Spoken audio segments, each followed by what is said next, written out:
Hey guys, Level Cap here. Today I've got an episode of Loadout, the series where you guys, the viewers, get to pick a gun and customization for me to use.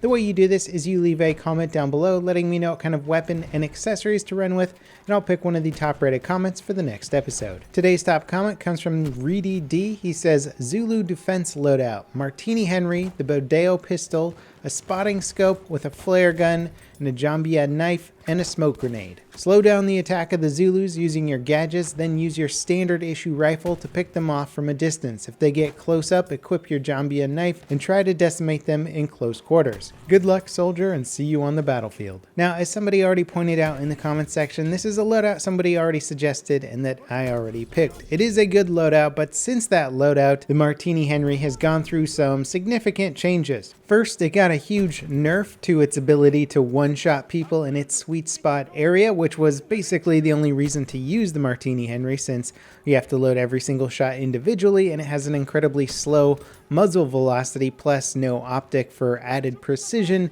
It's not an easy weapon to use, and so the skill was that if you could set it up for sweet spot kills, you could absolutely wreck people, but getting a huge nerf to its sweet spot made the gun far less enjoyable and far less effective. Then DICE saw that nobody was using the weapon after that nerf, and they buffed it back up again. And they didn't bring it back to its original state of glory. It's not the same rifle, but it's got a more interesting sweet spot this time around. The big problem with the nerf was that they made it so that the Martini-Henry couldn't one-shot people if you shot them in extremities, anything that wasn't like a chest shot or an upper chest shot. If you hit them in like the abdomen or like a forearm or something like that, it wouldn't do 100% damage and get them the kill, which made this gun very hard to use, especially at the ranges you're using it at. With iron sights, it was difficult to be that precise. And so a lot of people were getting hits and no kills. And so everybody hated it. People stopped using the Martini-Henry. Now, when they buffed it back up again, rather than allowing you to kill 100% damage in any of those extremities, they gave it a more interesting sweet spot, where the sweet spot does start at 30 meters and ends at 80 meters for 100 damage, but then that damage goes up in between 30 and 80 meters. From 42 to 68 meters, you're going to be doing 112 damage, which means it mitigates the damage reduction from getting arm shots or abdomen shots, and you can still one-shot kill, but in a tighter sweet spot range. So it's still a very interesting weapon to use, definitely usable, not quite as good as it used to be, and not quite as bad as the recent buff made it. So I think it's a pretty good compromise and puts the Martini-Henry in a very good spot in terms of skill and not being quite too overpowered in the wrong hands. Now, I've actually got the cool Zulu camo on here. This is one of the blue camos you can unlock in the game with the nickel finish and the sort of ivory furniture on the weapon. It's a very cool look to the gun, although it doesn't actually represent the way that the rifles looked in the Zulu movie, or I would imagine the African campaign of the British. If you haven't seen the Zulu film, it's an excellent, excellent movie where a lot of the soldiers are using these Martini-Henry rifles up against a huge African tribe of warriors, and it's pretty interesting. Just like Lawrence of Arabia, it provides a really cool window into a certain period of time and a certain type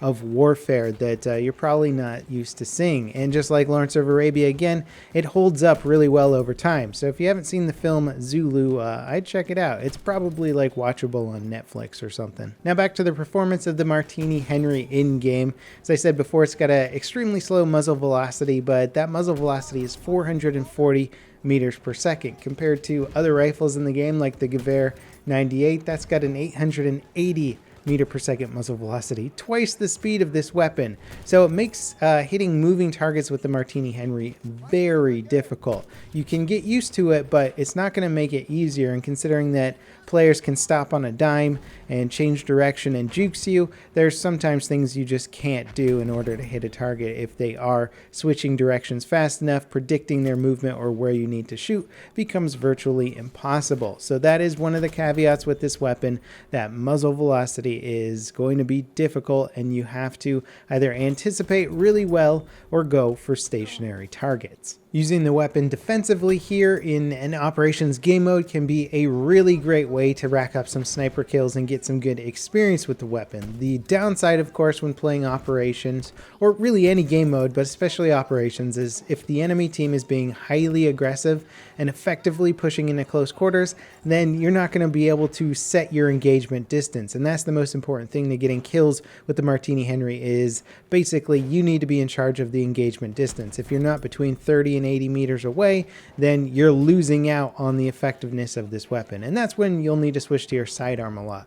The Bodeo is an interesting sidearm. Actually, I don't know if it's historically relevant to this loadout, but it does 53 damage maximum, which means in close quarters you can get a 2-shot kill, and it can also function as a decent follow-up shot to the Martini-Henry, provided that you are close enough to your enemy. Probably one of the most frustrating aspects with this rifle is just being right outside of that sweet spot range and doing something like 95 to 99 damage to your opponent, and knowing that you probably need to rechamber another round in order to finish them off. Sometimes a pistol kill will do it, but pistols can be even trickier to hit your opponent at extreme ranges, so sometimes it just makes more sense to rechamber a round to finish them off for the last little bit of health that they have left over. Now in this clip I'm playing pretty far up on our defensive line on operations, and I'm not getting spotted, no thanks to my weapon camo, but because I don't have any sort of magnified optic, I'm not going to have scope glint on there, giving away my position. So provided that I can hide behind this rock well enough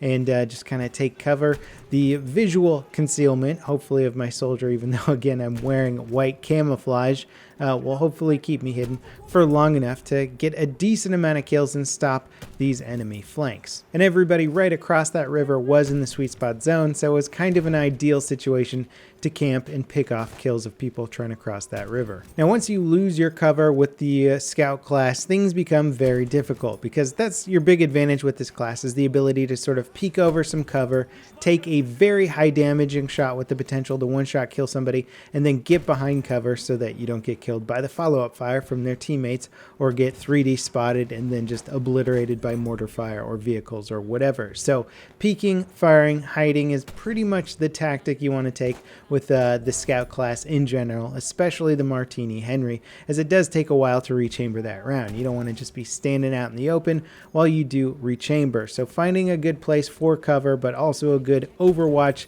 that also has potential sweet spot kills in mind is important, and that isn't always something that you can set up or get the best of all worlds there, but you want to try and go for that whenever possible. Now despite what we see in movies where snipers set themselves up in a sniper location and go prone usually and kind of set themselves up and take a lot of shots at the enemies, you see a lot of players replicating this in game, and I gotta say there's nobody easier to kill than a prone sniper in the distance. If you've got a sniper rifle, it is a piece of cake to line up and kill that prone sniper in the distance. They have no dodging capacity, and if they miss their shot, which they should, because you should be strafing back and forth between taking your shots or finding cover, then it just becomes incredibly easy to take them down. So despite how sniping looks in films or how effective it might be in real life, replicating those practices in game is really not the best idea. Now I'm getting a little bit of work done with the Bodeo revolver here. The reload time on this handgun is just murder. I mean, it looks kind of cool while you're reloading the pistol, but if you're trying to engage targets quickly, it can be a little bit nerve-wracking trying to get 6 more rounds into this handgun. Now as for the gadgets in this loadout, I do really respect the usefulness of the trench periscope for somebody who maybe spends their time spotting a little bit more than actually taking shots. It can be very valuable to the team. I don't particularly like to use it as much. I'll use it every now and then for a few spots here and there, but for the most part I just like to spend my time spotting while aiming down sights. As for the grenade, the smoke grenade is a very good grenade, but mostly when playing offensively. I like it to play operations offensively, usually not with the scout class, just so I can get in there close quarters and do some real work or cross an area of open land or with no cover, and that's the best use of the smoke grenade. So I was playing mostly defensive here on operations and didn't really get much use out of the smoke grenade. As for the overall playability of this loadout, it's pretty good. I might switch out the sidearm for the 1911 or the Mars automatic As for grenades, I would definitely go for frag or potentially smoke if you're playing offensive. And the spotting flare will always be a go-to gadget, and the rest of it is pretty much situational. As always, guys, thanks for watching. I hope you enjoyed this video, and don't forget to leave your comments for next week's episode. I'll see you next time. This is Level Cap, signing off.